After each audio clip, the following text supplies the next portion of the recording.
کوئی گمراہ لیڈر، کوئی گمراہ کن نظریہ، کوئی ازم، فلاں ازم، ایتھیزم، اگنوسٹزم، جو بھی ازم بنا لیں، کوئی ادارہ، کوئی چیز جو اللہ کا باغی بنائے، کوئی رشتہ.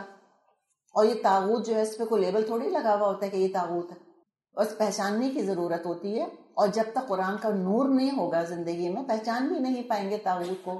بیوی طاغوت ہو سکتی ہے شوہر کے لیے، شوہر ہو سکتا ہے بیوی کے لیے، اور آپ تمام رشتوں کے اوپر بھی اپلائی کر دیں. اور سچی بات، سب سے بڑا طاغوت انسان کا نفس ہی بنتا ہے. وہی قابو نہیں آتا. اس کے بعد تو پھر ساری کہانیاں ہم بناتے رہتے ہیں کہ وہ نہیں کرنے دے رہا اور وہ نہیں کرنے دے رہا. اور عام طور پہ شوہر کے اوپر الزام رکھ دیا جاتا ہے کہ میاں نہیں کرنے دیتے ہم کو. اور یہ باتیں کون کرتا ہے؟ یہ بہت جو لاڈلی بیویاں ہوتی ہیں نا، وہ ایسی باتیں کرتی ہیں کہ جن کے شوہر نے کہا کتنی حسین ہو، تم کیسے پردہ کر سکتی ہو، تمہارے حسن کا ہوگا کیا؟ اور کہتے نہیں میں تو اتنی فرما بردار ہوں میاں کی، مجھے تو ذرا ان کی ہر بات ماننی ہے. اور دیکھیں قرآن ہی کہتا ہے نا میاں کی بات مانو، قرآن ہی کو کوٹ کریں گے اوپر سے. تو ان سے پوچھنا یہ چاہیے کہ ٹھیک ہے آپ اتنی فرما بردار ہیں، اب آپ جا رہی ہیں ہاکس پے، سینس پے، پکنک پہ کہیں جا رہی ہیں، اور آپ کے ہسبینڈ آپ سے کہتے ہیں کہ بیگم وہ تم ذرا اپنا لال غرارہ تو نکالو، اور ذرا وہ ٹیکا اور جھومر وہ سب پہن کے میرے ساتھ پکنک چلو، اتنی پیاری لگتی ہو تم. اب آپ دیکھتے ہیں کتنی فرما برداری ہوگی. جون جولائی کی چلچلاتی گرمی ہے ہمارے ملک میں، اور میاں کہتے ہیں وہ تمہارا جو فر کا کوٹ، وہ جو تمہارے لیے میں فلاں اتنا مہنگا کوٹ لے کر آیا تھا وہ وول کا، چلو وہ پہن کے میرے ساتھ چلو. کوئی بات مانے گا؟ تو جہاں ہمارا اپنا انٹرسٹ ہوتا ہے وہاں تو کوئی بات نہیں مانتے، اور جہاں خود بات ہی نہیں ماننی ہوتی تو وہاں پہ 10 طاغوت کھڑے کر لیتا ہے انسان اپنے لیے. تو بات تو یہ ہے کہ اللہ کو پہچانا ہی نہیں، تعارف ہی نہیں ہوا اللہ کا، تبھی تو کمتر اور بیکار ہستیوں کو اللہ کے مد مقابل پہ لا کے کھڑا کر دیا. تو پلیز یہ آئیڈیالوجیز اور یہ جو سلوگنز ہیں، یہ جو نعرے ہیں، ان کے بارے میں بہت محتاط رہیں، بجائے کہ ہم ڈائریکٹ طاغوت کو ایڈریس کریں. پہلے اللہ کا تو بتائیں بچوں کو. ہم تو چیزوں پہ بہت پریشان ہوتے رہتے ہیں کہ بچے یہ کہہ رہے ہیں، بچے یہ سوچ رہے ہیں، مے بی ابھی تو اللہ کی عظمت کا ان کو احساس ہی نہیں ہوا. تو پہلے اللہ کا انٹروڈکشن کرا دیں، انشاءاللہ سورہ فاتحہ پڑھا دیں، ان کو بہت کچھ سمجھ آ جائے گا.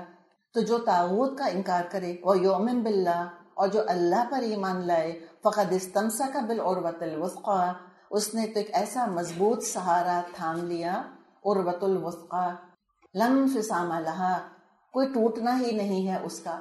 ہو سکتا ہے کہ چھوٹ جائے تمہارے ہاتھ سے، تم چھوڑ دو، وہ خود نہیں ٹوٹے گا. اللہ نہیں چھوڑتا، اللہ نہیں بھولتا. ہم چھوڑ دیتے ہیں اللہ کو، ہم بھول جاتے ہیں. اللہ قریب ہے، ہم دور ہو جاتے ہیں اللہ تعالیٰ سے. تو یہ ہے عروۃ الوثقی. اور عروۃ الوثقی یہ مضبوط کنڈا، جس کو کنڈا کہتے ہیں، کنڈا پکڑ کے لٹکتے ہیں جیسے. کچھ علماء نے اس کو قرآن کہا ہے، اللہ کی رسی، حبل اللہ المتین، کہ یہ ہے اللہ کی رسی. حدیث میں آتا ہے کہ عروۃ الوثقی کیا ہے؟ کلمۃ التقوی، تقوی اختیار کرنا، یہ عروۃ الوثقی ہے. تو اللہ کے وجود کو مانو، اللہ کی ساری صفات کو مانو، اس کو اللہ مانو، تو پھر دیکھنا اللہ کبھی تمہارا ساتھ نہیں چھوڑے گا. واللہ سمیع علیم، اللہ سب کچھ سننے والا، علم والا ہے، سب جانتا ہے وہ. اور راستے دو ہی ہیں، رشد یا غی، there is no third option، کوئی تیسری چیز ہے ہی نہیں. تو یہ چیز اللہ تعالیٰ نے فرما دی یہاں پر کہ دو ہی راستے ہیں. اب دیکھ لیں اپنے آپ کو، ہم جج کر لیں. اور ایکچولی ہوتا ہے کیا ہے کہ موسٹ آف دا ٹائم لوگ ایسکیلیٹ کرتے رہتے ہیں مسلمان ان دو راستوں میں، کبھی رشد کبھی غی، کبھی رشد کبھی غی. ہوتا ہے کہ نہیں ہوتا؟ اچھے خاصے ٹھیک ٹھاک چل رہے ہوتے ہیں، اچھی نمازیں ہو رہی ہوتی ہیں، سب کچھ ہوتا ہے، پتہ چلا وہ یہاں پہ ڈنڈی مارنے لگ گئے، بعض دفعہ دل و چاٹ ہونے لگ گیا، کبھی دل نہیں چاہ رہا. اسی طرح عبادات کا معاملہ ہے، اسی طرح معاملات کا ہے.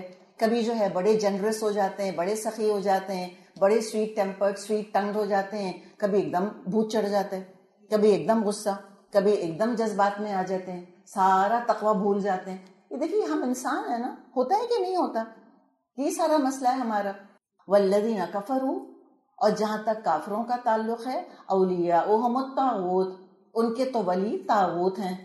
یخرجونہم من النور الی الظلمات، وہ نکالتے ہیں ان کو نور سے اندھیروں کی طرف. ابھی آپ نے اسٹرگل دیکھا، رشد اور غی کی بات کی تھی نا ہم نے. ایک طرف اللہ نکال رہا ہے اندھیروں سے روشنی کی طرف، ایک طرف طاغوت ہیں کہ جب وہ دیکھتے ہیں کہ کوئی شخص نیک عمل کر رہا ہے، شیطان طاغوت سب سے بڑا، obviously برا ماحول، برے دوست، جو اللہ کا باغی نافرمان بنائے طاغوت، وہ کھینچ رہے ہیں کہ تم جو نیکی کی طرف جا رہے ہو تم واپس گناہوں کی طرف آ جاؤ.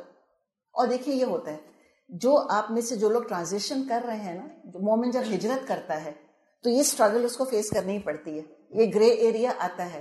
ہوتا کیا ہے, دیکھیں ہمارا اپنا ایک کمفرٹ زون ہوتا ہے. دیکھیں ہر ایک تو ہم میں سے ریلیجس گھرانوں میں پیدا نہیں ہوا, کیا پتا آپ میں سے بہت سے ایسے گھرانوں میں پیدا ہوئے ہوں جہاں آپ نے کبھی پردہ دیکھا ہی نہیں, آپ نے کبھی لوگوں کو قرآن پڑھتے دیکھا ہی نہیں, نماز پڑھتے دیکھا ہی نہیں. ہوتا ہے کہ نہیں ہوتا؟ یا کوئی اگر پردہ کرتا تھا تو کوئی ہماری دادی پردادی کرتی تھیں, یا وہ دوستانی جی آتی تھیں ایک برقع پہن کر آتی تھیں. یا ہمارے اپنے گھر میں اگر بات کروں تو ہمارے گھر میں جیسے کہ ایک کپڑے سینے والی آتی تھیں, امی ان سے اپنے کپڑے وغیرہ ان کو دیتی تھیں, کچھ ہمارے کپڑے امی سلواتی تھیں, وہ برقع پہن کر آتی تھیں. تو جو دماغ میں تصور بیٹھا ہوا تھا کہ یہ جو لوور طبقہ ہوتا ہے, جو غریب طبقہ ہوتا ہے, یہ برقعے یہ پہنتے ہیں. اور اگر خاندان میں کبھی کسی کو دیکھا تو لوگ بہت ترس کھایا کرتے تھے کہ ہائے بیچاری کیا حال کیا ہوا ہے اس کا. ایک سپریشن کا کانسیپٹ تھا, غربت کا کانسیپٹ تھا, ایکسپلائٹیشن کا کانسیپٹ تھا, مجبوری کا کانسیپٹ تھا اس کے ساتھ. تو اب یہ ساری چیزیں ہیں. اب اگر یہ کمفرٹ زون انسان کا گناہ بنے ہوئے ہیں اور اس کو بڑا سجایا ہوا ہے دنیا نے کہ لبریشن کا نام دے دیا, ماڈرن ہونے کا نام دے دیا, ایجوکیٹڈ ہونے کا اس کو نام دے دیا, براڈ مائنڈڈ ہونے کا نام دے دیا.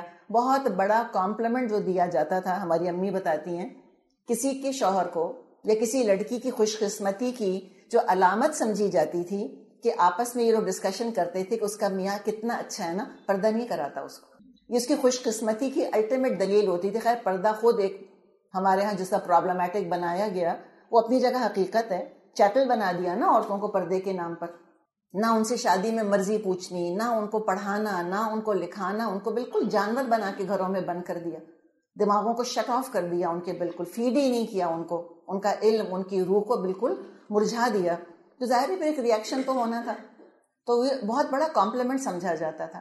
اب وہ کمفرٹ زون ہے, بے نمازی ہونا, بے پردہ ہونا, مخلوط مجلسیں ہونا, مکسڈ گیدرنگز ہیں, کزنز ہیں تو وہ آپس میں دوسری کی بیک سلیپنگ کر رہے ہیں. وہ کسی نے مجھ کو بتایا اور میں تو آنکھیں پھٹی کی پھٹی رہ گئی سن کر.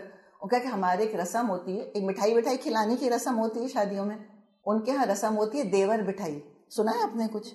کیا کرتے ہیں کہ جب لڑکی رخصت ہو کر آتی ہے تو جو اس کے دیور ہوتے ہیں ان کو گود میں بٹھا دیتے ہیں بھابھی کے, کہ اب یہ تمہارا پتہ ہے بچہ ہے کہ تمہارا بھائی ہے, اللہ جانے. امیجن آپ کریں. اب یہ اچھا آپ کو بتانا کیا چاہ رہی ہوں, یہ ہیں ظلمات سارے, اور یہ کمفرٹ ہیں, اسی میں پلے بڑے ہیں, اسی میں آنکھ کھولی ہے ہمیشہ, اسی کو دیکھا ہے. اب قرآن کا نور آتا ہے, اب ہجرت شروع ہوتی ہے, اب پردے کی بات, اب سیگریگیشن کی بات. اگر شراب کی مجلسیں تھیں اور وہ محفل غزل تھی ساری, اس کا اپنا ایک نشہ, اپنا مزہ تھا ان چیزوں کا بھی جو لوگ گزرے ہیں اس سے. تو اب جب اس سے نکلتا ہے انسان تو اپنا آپ اس کو اجنبی لگنے لگتا ہے. You don't recognise yourself کہ یہ میں کون ہوں, یہ میرا یہ حلیہ تو نہیں تھا, میں ایسی تو نہیں تھی. اور وہ سارے لوگ جن سے بچپن سے جن سے فیملیرٹی ہے, وہ کزن جو بچپن سے ساتھ پلے بڑے, اب ان کے سامنے یہ باؤنڈریز کھڑی کرنا اور پھر وہاں سے آنا, دور ہٹنا, پھر انسان کا اپنا نفس بہت زیادہ مچلنے لگتا ہے کہ ایسا بھی کیا, اللہ تعالیٰ اتنا بھی ریجیکٹ نہیں ہے. اللہ تعالیٰ کے باقی سارے لوگوں کو کہ اللہ جہنم میں ڈالے گا, I'm a good human being, اندر سے تو میں اچھی انسان ہوں, میں کیوں کروں یہ سارا کچھ. اب کسی نے مثال کے طور پہ ہو سکتا ہے سود کا کاروبار کرتا ہو, اب اس کو چھوڑنا پڑ گیا اور اب پیسہ کم ہو گیا, تو کیا خیال ہے کہ طاغوت زور نہیں لگائیں گے اس کے پیچھے؟ کیا اس کو دوبارہ اندھیروں میں نہیں گھسیٹیں گے؟ بالکل کریں گے. پھر تھوڑا ٹائم لگتا ہے, پھر جو نئے لوگ ہوتے ہیں وہ اجنبی لگ رہے ہوتے ہیں, آپ کی ویو لینتھ نہیں مل رہی ہوتی بعض دفعہ ایسے لوگوں سے جو ریلیجس ہوتے ہیں, آپ کو سمجھ میں ہی نہیں آ رہے ہوتے, آپ کمفرٹیبل نہیں ہوتے. لیکن آہستہ آہستہ بہرحال اللہ نکال لیتا ہے. لیکن وہ طاغوت چھوڑ تھوڑی دیتے ہیں پیچھا, وہ کانسٹنٹلی واپس کھینچنے کی کوشش کریں گے کہ تم پہ دوبارہ اسی ماحول میں اپنے کمفرٹ زون کے اندر آ جاؤ. تو یہ ہجرت بہت مشکل ہوتی ہے, اتنی آسان نہیں ہے, لیکن الحمدللہ ہو جاتی ہے. لیکن جو ولی بنا لے طاغوت کو, بس پھر تو اس کا کام ہو گیا. اس نے تو اللہ کو ولی نہیں بنایا, پھر طاغوت کو اس نے ولی بنا لیا. تو جو اس کو بنا لے پھر تو اس کو آہستہ آہستہ دوبارہ نور سے نکالتے ہیں اور لے جاتے ہیں. تو یاد رکھیں, we really need to be very alert.